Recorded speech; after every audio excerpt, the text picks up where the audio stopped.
આજ રોજ કોળી સેના રાજકોટ જિલ્લા અને કોળી સમાજના કાર્યકરો દ્વારા પોલીસ કમિશનર કચેરીએ કમિશનર સાહેબને આવેદનપત્ર આપવામાં આવ્યું।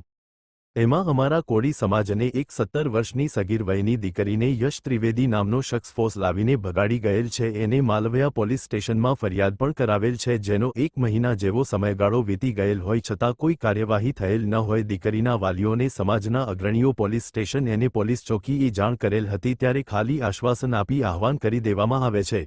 જો આવા લુખાઓ પોલીસનો જરા પણ ડર નથી, જે આપણા સમાજની દીકરી માટે કોલીસેના રાજકોટ જિલ્લા અને કોળી સમાજના અગ્રણીઓએ કમિશનર કચેરી આવેદનપત્ર આપેલ। રિપોર્ટર પ્રવીણ મેર, રાજકોટ। પ્રમુખ અજયભાઈ ડાભી, કોળી સેના રાજકોટ જિલ્લા। આજ રોજ અમે તારીખ 7/11/2025 ને શુક્રવારના રોજ કમિશનર સાહેબ શ્રીને આવેદનપત્ર આપવા આવ્યા છીએ અને ન્યાયની માંગણી કરવા માટે આવ્યા છીએ।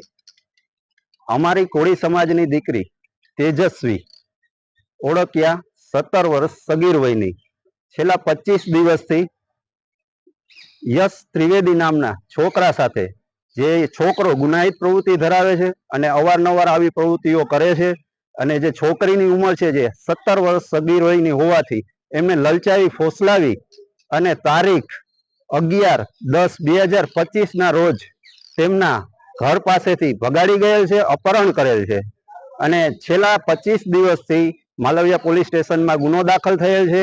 અને ત્યાર પછી ગુનો દાખલ થયા પછી તેમના પરિવારના વાલીજનો ત્યાં માલવયા પોલીસ સ્ટેશનમાં અવારનવાર 5 થી 6 વાર ત્યાં મુલાકાત લઈ અને ન્યાયની માંગણી કરેલ હતી। તેમ છતાં પણ તંત્ર દ્વારા માત્ર ને માત્ર એમની કાર્યવાહીને લોકેશનને એના આધારે જ જે કોઈ આગળ કાર્યવાહી થઈ નથી અને છોકરી 17 વર્ષની હોય અને સગીર વયની હોય, તેમના માતા પિતાને ચિંતા થતી હોય કે આજે છોકરી ક્યાં છે, શું છે, એની પરિસ્થિતિ શું છે।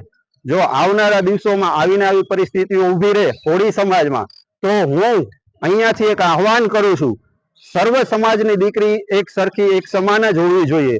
જો આ સમયે આ વસ્તુ બનતી હોય અને આવનારા દિવસોમાં કોળી સમાજની કોઈ પણ દીકરી અથવા અન્ય સમાજની દીકરીઓ જે સગીર વયની હોય ને આવા જે લોકો છે એ ખોટી રીતે લોકોને ફસાવી અને કાંઈ પણ બીજી પ્રવૃત્તિઓ કરતા રહેશે, તો આ કોળી સમાજ એ સમાજ નથી રહ્યો હવે કે જે પહેલા હતો।